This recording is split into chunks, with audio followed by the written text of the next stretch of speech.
What is going on, everybody? Welcome back to the brand new show, This Week in Football, our audio exclusive show.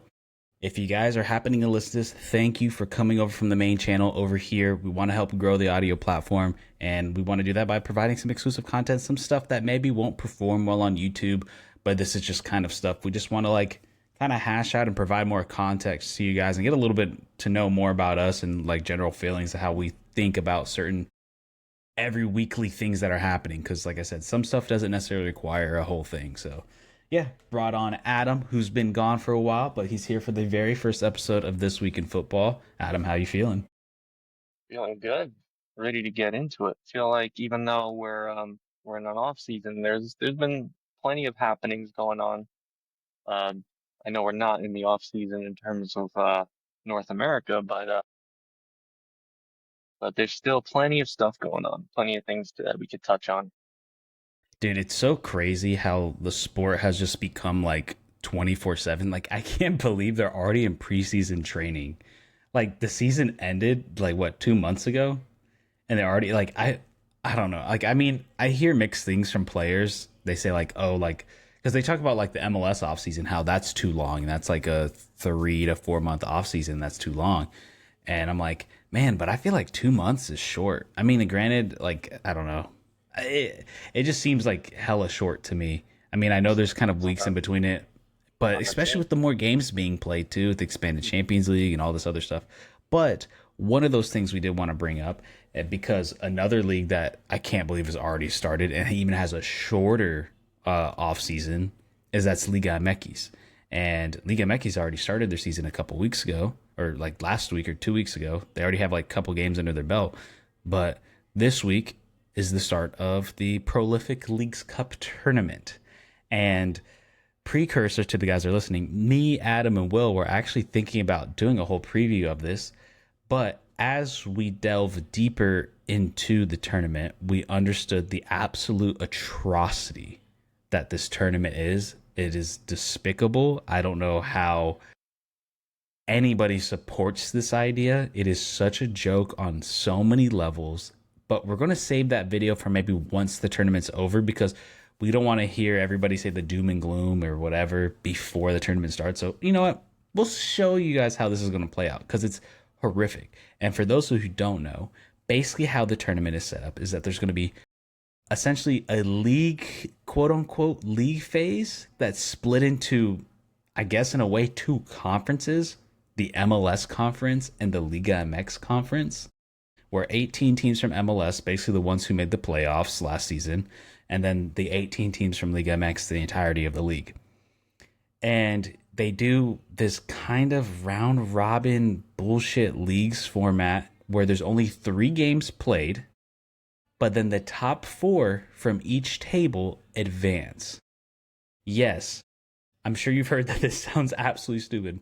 This is not a league phase. This is one humongous group phase where no one plays each other, because all you're doing is rewarding the teams with the easiest path, not the teams who had the best results against because even though I didn't like the group stage is at least fair, because with this current format, hypothetically, you can win all 3 games and still not advance because you're not in the top 4. And what makes it even dumber, and I didn't even think about this till Adam brought it up to me, is that your rankings are based on the teams that you face in your table. And fun fact, no team faces anybody in their team in their table, because the way that the tournament is set up is that they're facing each team faces the team of the other conference. So every MLS team, every game they play is against a Liga MX opponent. Every Liga MX team faces a MLS opponent. This is beyond idiotic that you have a table race against teams who don't play each other, and that each table is 18 teams, so only 4 teams advance, leaving 28 teams eliminated on the first round, because it goes straight to quarters with only 8 teams advancing. This is beyond stupid on every single level. It baffles me that they even allow 3 CONCACAF Champions spots given to this. Because one, why in the hell are we giving? Why is Montreal CF Montreal even have an option to even get in. They're at the bottom of the table. They're the worst team in MLS right now, and they have a chance to get a spot right now. What? Why does every single team in League MX have a chance to get a spot right? And then also too, you isolate it from all the other leagues in CONCACAF. So you're allocating 3 spots just to this one tournament that's played in 1 month. 1 month. Like, get the fuck out of here. I would so much rather have, and Adam, before I pass it over to you, I would so much rather have an expanded CONCACAF Champions Cup format that's played longer and maybe even match it identical to the UEFA and what Copa Libertadores is about to do. So they're about to match what UEFA's done with this league phase and play it throughout the season. And then the second half of the season, go do your knockout rounds. But everybody knows MLS is the one that owns this tournament. They're never going to agree to that because then that in return gives more money to CONCACAF. But I don't even understand why CONCACAF is sanctioning this tournament. If I was CONCACAF, I'd be like, no, fuck off. First off, no one wants to see these games. I'm sorry. Like, Adam, do you care to see Colorado Rapids play Juarez, one of the worst teams in Mexico? No, not at all. And you're just setting it up, and based on like how the like you were alluding to with the format with the way they're doing the 2 separate leagues, only 3 games, not even playing anybody within the table that you are going to be ranked upon. You're setting it up so that winning is not it's winning in regulation is now required, not guaranteed, required. If you win a game in penalties, because what's going to happen now is any game that ends in a draw is going to go straight to penalties. Congratulations, you just have a 0 goal differential. Goal differential is going to be what determines these 4 teams that move from each league, because we're going to have plenty of teams who are good, who are going to have an easy path and are going to win all 3 games. But now it's going to be a matter of you need to win all 3 games as best as you can. This isn't going to be congrats, you won your 3-0, you got 9 points, you're moving out. No, it's if you win, even if you won 3 of your games 1-0, I think that you're not getting through. I mean, you'd have to think that there's teams that are going to have It's higher not goal differential, guaranteed. especially when you have 4. It's not guaranteed. I mean, definitely possible, but with 4 teams out of 18 in each, is that what it is? 18 or something like that? This A just team in doesn't each make table, yeah.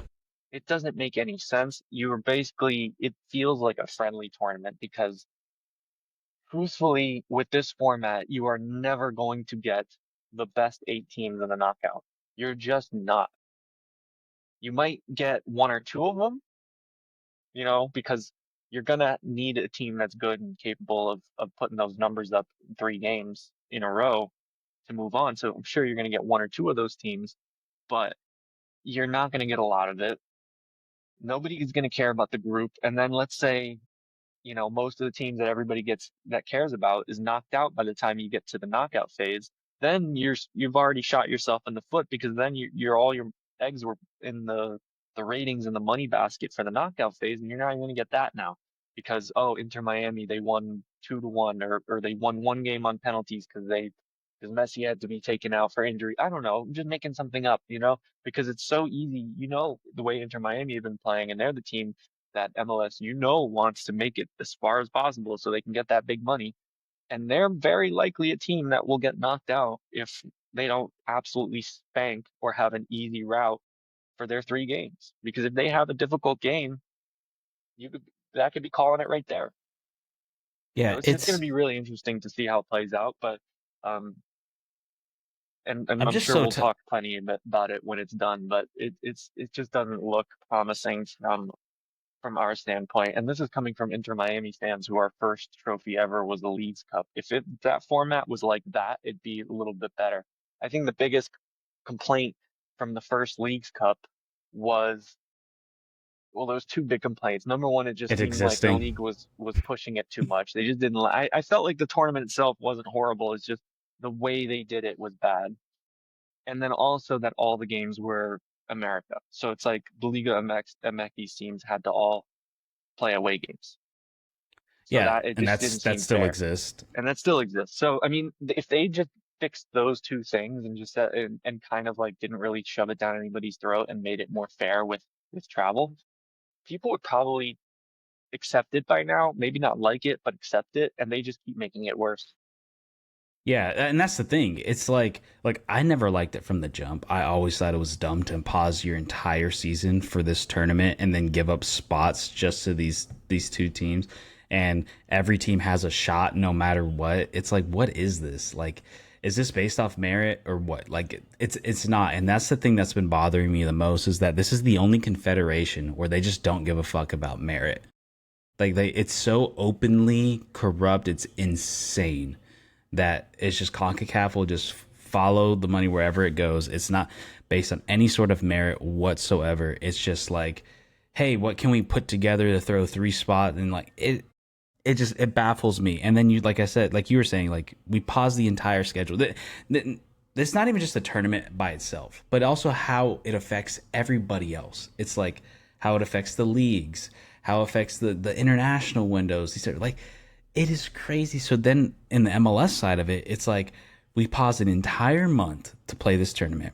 Then right after that, there's about 8 to 10 games left for pretty much every team in MLS where they are so tight back to back to back to back trying to like play these games. So now you're getting towards the stretch towards the playoffs and every team is completely beat up because you're squeezing in teams are playing 3 games in 7 days. And then this past summer happened to be what the Club World Cup and the Gold Cup going on. So there was a 6 week window where teams didn't have their players for 40 days.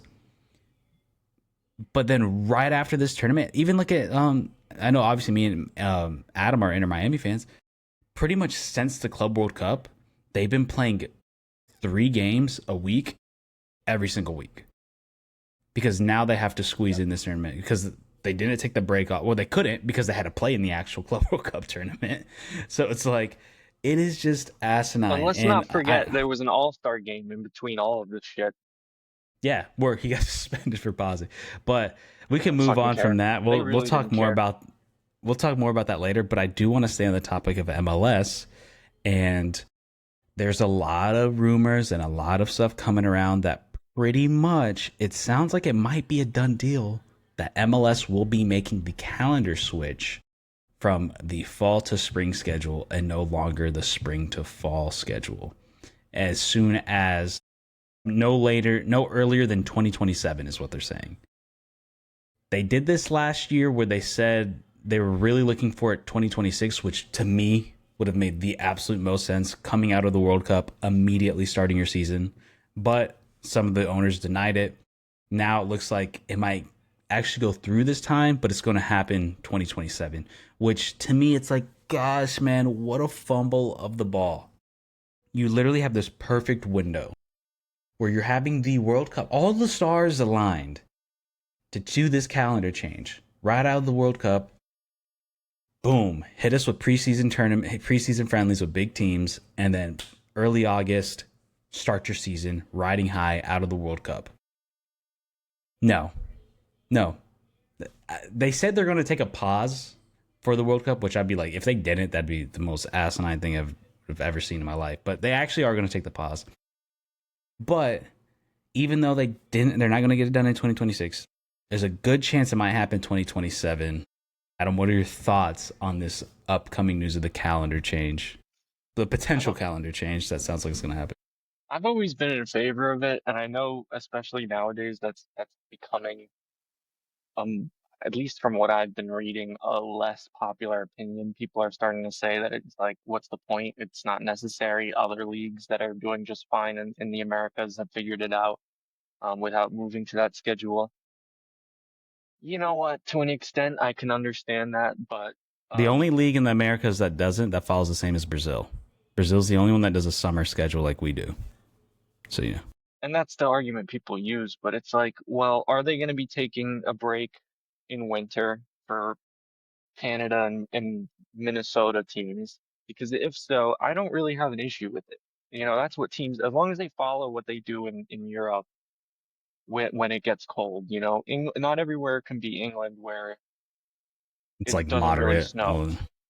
It's Yeah, cold. Germany takes a break. Germany takes a 6 week break, for Everybody takes example. that. Like, what do you think they do in these other like the Nordic countries and stuff like that? They can't play in January. Well, in case people bounce back at you with that, I do believe Nordic countries play summer schedules like we do. Well, there you go. But Have no choice. Germany That's like Arctic.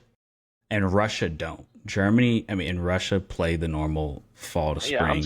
I'm talking those types of countries. The Yeah. countries, not in the Arctic who Yeah. yes, who who quite literally I understand that from like the Sweden and the Finland perspective. They probably got places up north that in winter their ground is frozen. So they can't even think about, you know, it's ice skating season there, not rolling a ball on grass. Um but yeah, as long as you take a break, we have enough info on climate. But it's just it's it's pick your poison. When we've been doing these, especially now. I mean, there's been heat advisories going on all over the place the last few weeks. Um, so it is hot as shit everywhere, everywhere right now. So I guess it's a pick your poison. Do they want people to be cold or dangerously hot and having to take water breaks every 30 minutes? Yeah, I you know what? it's a You, weird one. you know what annoys the hell out of me too when I see the people most against it and they're like, "Oh, but the weather, the snow, it's so cold." I'm like, "Motherfucker. I've lived in Florida my whole life. Do you have any idea how fucking hot it is?" Like down here, like you said, with the heat advisories, with the lightning storms. I mean, the amount of lightning delays that we get in the South is insane. It's every week there's at least one lightning delay. This past summer, it feels like it hasn't been so bad, but I'm like, Dry what? summer here. And like you said, the idea that you can't take a break is so crazy to me because at the end of the day, we already do it. Because my thing is, okay, load up the northern teams in the beginning of the season. Give them like a 5 game. I don't even care if it's like give them a 5 game, 4 game like launch window. Okay, boom. They get 4 home games right off rip. Season ends, which it already ends. MLS Cup happens December 9th. Maybe extend it to like right before Christmas, right? Like the 20th, 21st, something like that. Then take the whole month, take the rest of December off, the whole month of January off, and then maybe like the first week of February. Maybe like that's about like 6 to 7 weeks, right? The second week of February, Southern teams play up until March. They now get their four game home stretch. So like Miami's, your Texas's, those are going to be cold in Texas, but they're bearable. Atlanta, domed stadiums, obviously for Orlando, Miami, so on and so forth. Los Angeles, San Diego. You can make it work. You know what I mean? Even out west, like Seattle, Portland, that's like England. It's cold, but it's not snowing. It's not freezing cold. Even Vancouver, which is dumb, you can make it work. There's enough teams to make it work. I'm not saying go play in Toronto in the middle of February. I understand that. But by mid March, which is a time that we already play anyways, we already play it. We're starting 1 week earlier and ending the season 1 week later. And then you're breaking. And then, Exactly. secondly, the financial part of it, the business, the transfer windows fucking suck right now. It's terrible. Horrible. We're It's the getting worst like part. Miami's getting Rodrigo de Paul with only 9 games left in the season. 9 fucking games left in the season because of how the transfer window works. And then on top of that, teams that have good players. Let's look at Columbus, for example, who lost Cucho Hernandez. Well, they didn't lose him, but did they lose him in the summer? It doesn't matter. They didn't. They lost him in the winter, actually. But we've seen it countless times where teams have lost big players in the summer, and now in the most important part of their season, they are now have to play without their players. And then secondly, too, it is so much harder to get players on board to come to MLS if we're mid-season. These players have to then come out of their off-season and immediately go full tilt, have a minor little preseason and nothing else. And then from the winter transfer part of it, and no one big wants to come in the winter. No one wants to come in the winter. Winter's for smaller transfers. It is so hard to get big names to come in the winter. It's almost borderline impossible. Most of the time in the winter ends up being like borderline fringe players in top five leagues. A lot of those players are like that. Players that aren't going to be a massive big deal or whatever. Or like you're not even getting the bench players, the role players that are going to want to come who play in top leagues because they want to make sure to finish the season out. And maybe they're in tournament ball or whatever it might be. So from the business side, it's terrible. Third, the international calendar will finally be synced and everything will finally make sense. You're no longer playing through these stupid windows where you're losing players. Like Messi missed 8 games because of Copa America last year. Patrick Ajiman and Tim Ream this past Gold Cup missed 40 days without Charlotte. And I don't even know how many games they played, but 40 days without your team in mid-season is insane. And we've seen it all the time. I'm sure every team has experienced missing one of their top talent during an international window, and then we're supposed to base the season off of merit. It's like, what? You're without your team. You're at a disadvantage, and we're supposed to like pick who the best team is. It's part of the reason why the supporter shield's a fucking joke. It's that so many teams lose some of their best players. Also, you're not necessarily playing the entire league, so the supporter shield doesn't really mean much there because you're not playing every single team home and away. It's not like a true But league that, format. but that's a different discussion. But to me, it just makes so much sense.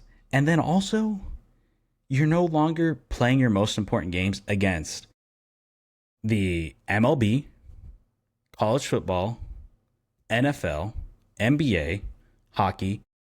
November, December, every single league in the United States is playing. And that's when you're playing your most important games. And that's the one thing I cannot stand is when people say like, "Oh, the summer, how you like that's your only window because the only league you're competing against is the MLB." What are you talking about? What are you talking about? The whole first half of the season is against the hockey and the and basketball, and then the start of baseball. You have that 2-month window where it's just baseball. But that's Then it. football starts, college football, and everybody knows who's watched MLS that the summer is the biggest drag in the season. That's like the most dead time. It's hype in the beginning because the season's starting, all that stuff, and then it's hype at the end because the playoff race is kicking off. The most dull moment of the season is the summer. And like we've all talked about, the summer for most cities is fucking grueling. And then I will say the final and the fourth thing, and I'll go back to temperature here, because this also affects scheduling in terms of time of the day. Think about it. When we started the season, what was the biggest complaint you've had, Adam, and that me and you've had, and countless other people have had with the MLS Apple TV broadcast? That they're playing 8 fucking games at the same time. Yeah. So you cannot watch other games because everybody's starting at 7:30. This season, they fixed that for the first couple months. So you had a 2 o'clock game, you had 2 2 o'clock games, 2 4 o'clock games, then you had like a 7 o'clock game, then 9 to 10. It was spread out evenly so you can actually kind of watch games. That's what happened. Summer came around, can't do that no more. You wanna know why? Because it's a fucking heat advisory to play at 2 o'clock in the afternoon for most cities outside. So now, guess what happened? Those 2 great, glorious months that we had awesome scheduling of TV is now gone, and now we're going right back to 7:30 because of the heat. So there's so many disadvantages. It's not even worth it. Because to me, I'd rather play my most important games in May when the weather's nice, and there's no certain cold advantage or just weird weather conundrums. It's May, the best time of the year for most states, and you're only competing with the NBA and the NHL. NHL, I know you're a big NHL guy. Obviously, Adam has Panther stuff behind him. NHL is not the most. It's not college football or the NFL. I'm not even necessarily sure there's a lot of overlap. I see. Same thing goes Let's with put the it like this. NBA. It's one of the few sports where, after like the Panthers would win and I would go to like some of these radio shows on ESPN because I wanted to listen because I know they would talk about hockey. They would open the show, like what's his name? Why am I the punter? Why am I fucking drawing a blank right now? Pat McAfee. Pat McAfee. Like Pat McAfee, Dan Patrick, like those guys that will be doing like a segment and opening the show about the Florida Panthers. and I'll look to the comments, and people will be like, "Oh, they started with hockey again. I had to skip to the second half of the show." And it's like, Jesus Christ, guys, like you guys are fucking haters. I think it's just that they're Yeah, haters. But no, it's people don't really give a shit about. I mean, you don't need to be a dick about it, but yeah, okay, I get it. You don't like hockey. I think people are and then always so basketball, freaking and opinionated basketball's online.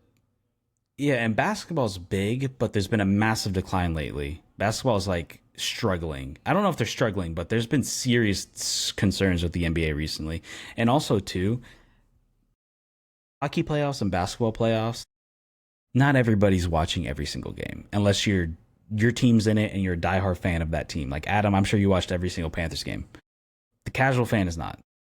I think the one Yes. advantage MLS will have in that is that the playoffs would be once a week, or maybe twice a week. You're not like there's not a bunch of games because during NBA and hockey playoffs, there's like a game every single day.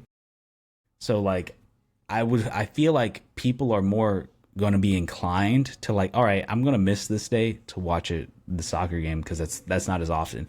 Versus if like MLS Cup falls on Sunday, bro.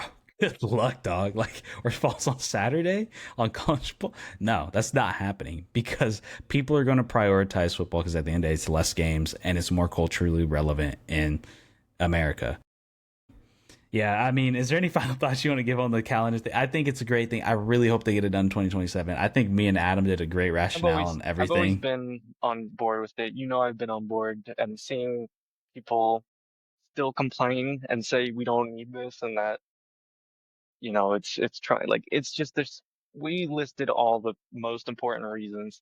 I don't think you can argue with it. You can disagree, but you can't say that they're not valid reasons of why they're moving over. And the league, if anything, will get better. I think that's all what we all want, and I that's what we need to genuinely, focus on.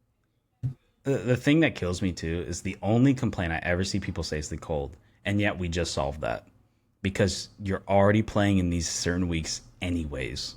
So what And does it more matter? teams, I feel like the season just keeps getting longer and longer. It's been like this for long enough now where I think we know what we're doing with certain time frames. Like again, like we said, you can take your break in the worst month where it doesn't make sense. And guess what? Guess what you could do during that break? Leagues Cup. This comes full circle. And you know what? No one's Go down to Mexico. Have them all have the games in Mexico this time. Feel yeah. like it's warm The there. You could literally spend the whole month of January if you don't want that. They could spend the whole month and do their glorious Leagues Cup tournament. You could do I still won't like the fact that they South give up. indoor stadiums and Mexico. That's what they should do. Yeah, exactly. And I'll still have my complaints in terms of the Champions Cup spots because quite honestly, if it wasn't for that, I wouldn't give a fuck. To be fair with you, what bothers me is the Champions Cup. I think they can have this stupid tournament all they want as long as they don't get a Champions Cup spot. And that was the moment where I'm like, this is dumb. Because if they didn't have that, then whatever. I probably wouldn't care to watch it. I still don't necessarily care to watch it, but yeah, boom, perfect window. You can fucking play. Put them in LA. Put them in Texas. Put them whatever. Florida, Atlanta, Mexico. Like, and then you could play your fucking Leagues Cup game during the winter break. Works out perfectly. But we'll squeeze in one more topic for this week in football. Let's talk a little transfer stuff. I'm gonna bring up some stuff that I thought was kind of interesting. I thought Marcus Rashford to Barcelona was something I did not have in my bingo card at the end of the season. That is really interesting to kind of be a backup to Rafinha. I don't know. I mean, Adam, I know you watch probably a little bit more United than I have, but I mean, I guess if you're gonna bring him I'll up as tell a you this: backup, I don't know. I mean, he's only relevant because he's English. Let's be real, dude. yeah, but I don't see it being like there's not a lot of expectation, I don't think. So I think this is something that they can get away with.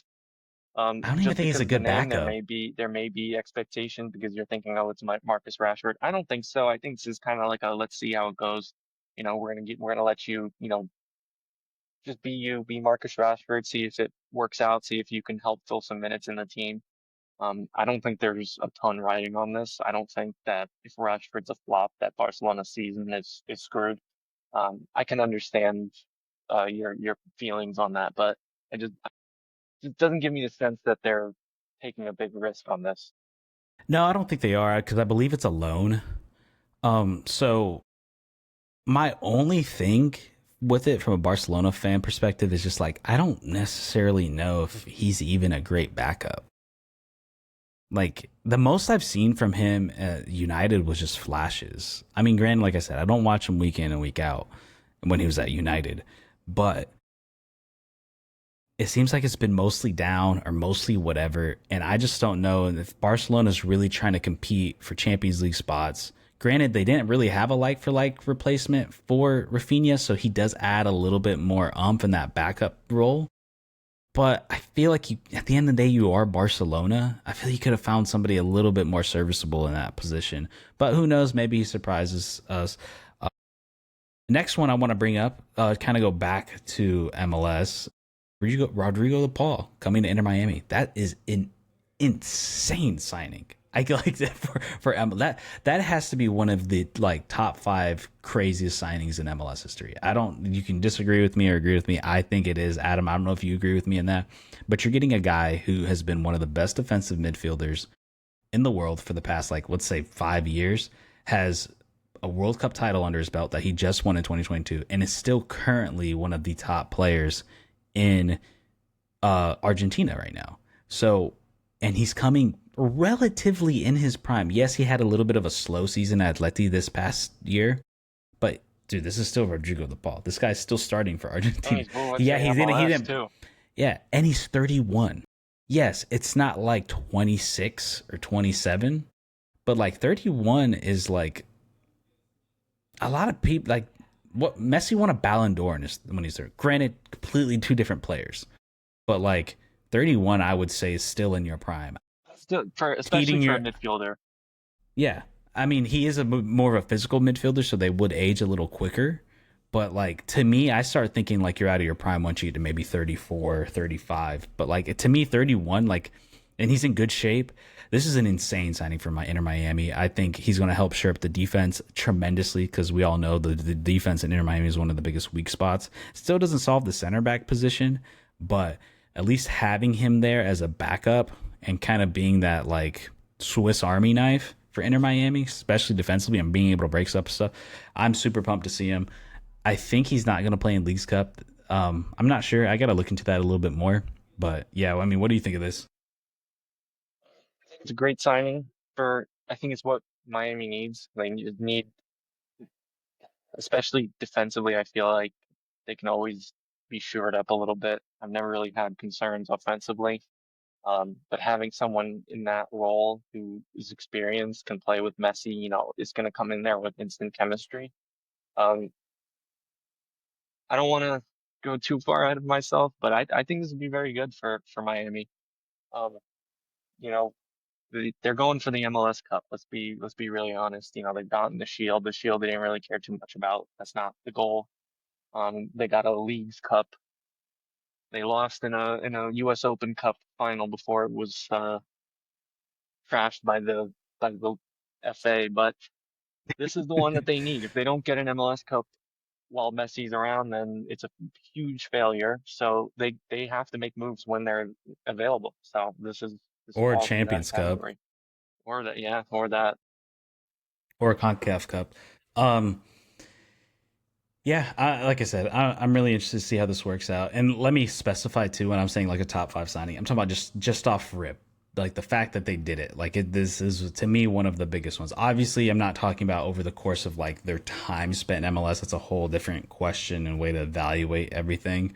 But in terms of just like initial signings, like this guy signed here, this Rodrigo de Paul one's a massive one because this is a guy who probably wouldn't even remotely even put an eye over here until Messi got here. So yeah. The final one I want to bring up for you, and then you let me know if you have any else you want to do, is Victor. Can you pronounce it for me, Adam? Jokeres. Jokeres. Greek. G is Okay, silent. I thought he was Swedish. He is Swedish, but he has a Greek. But half the people in Sweden are not actually Swedish. I mean, come on now.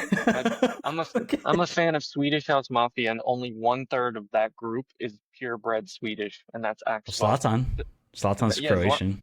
Zlatan isn't even freaking full Swedish. Um, So you got Sebastian Ingrosso, who's like Italian. You got Steve Angelo, who's half Greek. It's like he's, Yeah, they have a I lot of didn't really. mixes in Sweden, so they got Greeks in there.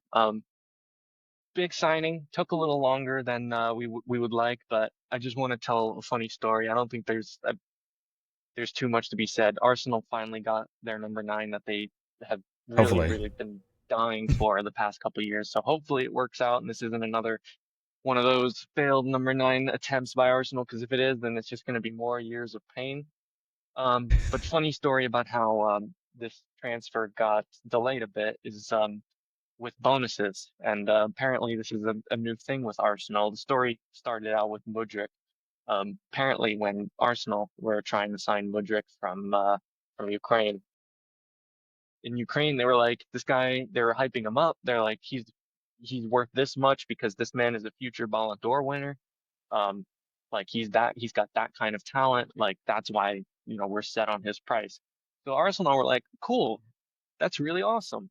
How about we give you a bonus so that if he wins the Ballon d'Or, we'll give you some money for that. And then they go, what the fuck? That's unreasonable. That's unattainable. And it's like, well, you guys said it. You're the ones who said that this is his price because he's going to win a Ballon d'Or. So we're calling you out on that. So eventually that fell through and we couldn't agree on bonuses. So he ended up going elsewhere. Apparently, a similar clause was actually in it. So it was reported that the transfer was agreed, and then it got delayed because there was disagreements on the structure of the bonuses, and apparently like about 5 million in bonuses was for a Ballon d'Or clause, and they were like, "That's unattainable." So we were like, "Fine, all right, we change." So we changed it up, some of the bonuses to make it so that they're more attainable, uh, and the transfer got pushed over the line.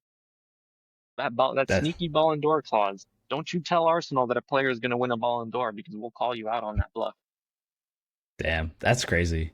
And I'm curious to see how he performs. Obviously, he tore up the Portuguese league. I think after the Club World Cup, we're going to talk about that in our next video. But like, maybe Portugal got a little exposed. We'll see. I'm always a little worried about stuff like that, but I mean, he did get. I think he scored 4 goals against City, so that was obviously like when his name became really popular. Is when he did that. He did just, like I said, destroy it for Sporting. Um, I'm just curious to see what he does with moving up to the next level. Like I said, I don't necessarily. I feels like the gap between the top five is between like the next tier, like the Netherlands, Belgium, Portugal stuff is really growing because we're seeing a lot of these like big busts coming out of it. But for the sake of you, Adam, I don't want to see him. Hopefully, not for the sake of other Arsenal fans, because honestly, you're probably the coolest Arsenal fan I know because most of them are unbearable. But I've yeah, see I mean, they haven't been there for long enough. I'm actually one of the few Americans who had a friend from in preschool whose family was from London, so I was kind of involved from like childhood age and grew up with them. So it's like I have more of like the true been through it all fan and not just like the American who picked because all of a sudden NBC got I'm the talking rights about to the him. English. I'm talking about the English fans, Oh well, but yeah. well but maybe it yeah, is the time frame too. They've seen the older ones seen the Invincibles, so they're like, for them it's different. I don't know. yeah. I can But only either speak for me. way, I think it's interesting. Like you said, they finally got that piece they needed. Hopefully, it actually is the piece they needed, and not have to go back to the drawing board because I think it was for $67 million or euros. So Something like yeah, that. man. Yeah, yeah, 64. Yeah. Any big things you want to bring up before we end it off here? I think we covered at least the main things. Also, real quick shout out to England women's team for winning the Euro, even though they led for only 1 minute in the knockout rounds. Pretty interesting. Yeah, it's crazy. That's Adam was I telling did me look it about up just to that, and then I confirm, and it was a minute. They led only for 1 minute and won the whole tournament. Granted, English only ball, three man. knockout games, but wow. It had to be England. Shocking penalties in that final from both sides, especially Spain. Shocking penalties. If you want to see how Yes, not to take penalties, definitely watch that on repeat for all you young footballers out there. it's crazy too because Spain was. I mean, they've easily been since the World Cup. the best women's team in the world. So yeah, well, that's the end of our first episode of This Week in Football. If you guys like it, be sure to leave a rating on Spotify, follow us on Spotify, and then obviously, if you're seeing this, you most likely saw us on YouTube. If not, if you happen to come across us on the audio platforms, then yeah, go check out our YouTube. And yeah, this is more to come. I really enjoyed this talk. It was pretty fun, just shit talking basically. And yeah, we will catch you guys in the next one. Peace out, everybody.